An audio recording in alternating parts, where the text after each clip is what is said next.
అదే RTV app వార్తల్ని క్షణాల్లో చదివే అవకాశం ఉంటుంది. ఒక న్యూస్ పేపర్, ఒక టెలివిజన్ ఛానల్ మీ చేతుల్లో ఎప్పుడూ ఉంటాయి. జిల్లాలో ఉన్న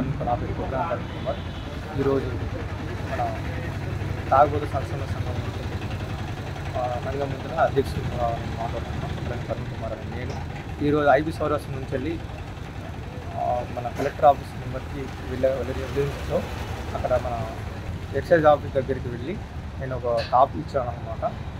అది ఏంటంటే ఈ బార్లలో కానీ వైన్స్లలో కానీ కేఎఫ్ లైట్స్ బిల్స్ అనేది దొరకట్లేదు.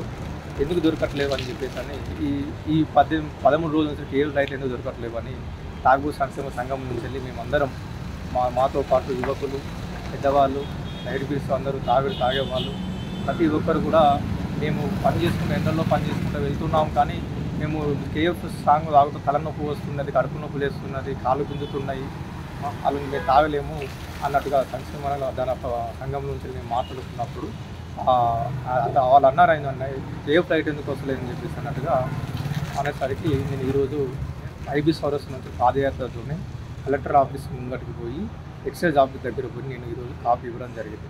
మీకు ఖచ్చితంగా చర్యలు తీపించుకొని ఖచ్చితంగా రేపు లేదా ఎల్లుండి ఖచ్చితంగా మేము మీ సహకారంగా ఉండి మేము కూడా ఇలా ఉంటున్నాం కదా అని చెప్పేసి అని వాళ్ళు కూడా మాకు స్పందిస్తా అని చెప్పేసి అన్నట్టుగా మాకు విలేత పత్రం తీసుకొని మాకు కాపీ ఇవ్వడం జరిగింది. అలాగే ఈ ప్రభుత్వానికి 18 రోజులలో 670 కోట్లు ఆదాయం ఇవ్వడం అనేది చాలా గొప్పమైన విషయం కారణం ఇది.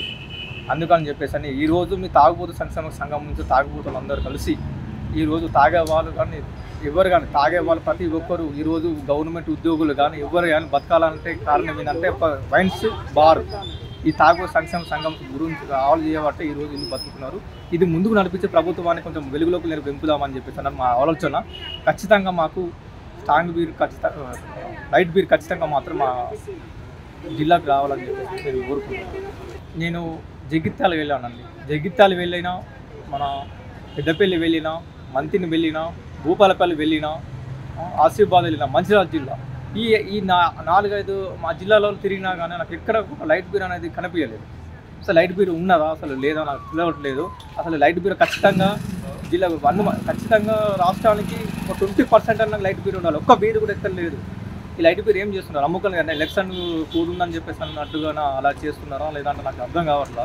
వాళ్ళు ఏం చేస్తున్నారో నాకు ఏం అర్థం కావట్లేదు. ఖచ్చితంగా మాత్రం లైట్ బీర్ రాకపోతే మాత్రం ఈ పార్లమెంట్ ఎలక్షన్ తర్వాత నేను ఖచ్చితంగా రేవంత్ రెడ్డి దగ్గరికి పోయి ఈ చర్యలు తాగుబోతు సంక్షేమ సంఘం నుంచి అధ్యక్షుడిగా నేను రేవంత్ రెడ్డి దగ్గర పోయి చర్యలు తీసుకుంటా, ఖచ్చితంగా తీసుకుంటా అని చెప్పేసి నేను మాట ఇస్తున్నాను. ఖచ్చితంగా చర్యలు తీసుకుంటాను. పార్లమెంట్ ఎలక్షన్ వరకు నేను ఉంటా. తర్వాత రేవంత్ రెడ్డి దగ్గర ముంగర పోయి మాట్లాడతాం. నమస్తే అండి. ఇది వ్యాపారం గురించి కాదు, ఓటు గురించి. ఎన్నికల్లో ఓటు వేయడం మన హక్కు మాత్రమే కాదు, కర్తవ్యం. ఎంతో మంది మహా నేతలు శ్రమించి ప్రాణత్యాగం చేసి ఈ అవకాశాన్ని మనకిప్పించారు. అందరూ ఓటు వేద్దాం. ఎందుకంటే ఓటు హక్కు ఊరికే రాదు. నా ఓటు ఎవరికో తెలుసా? అది సీక్రెట్ అండి.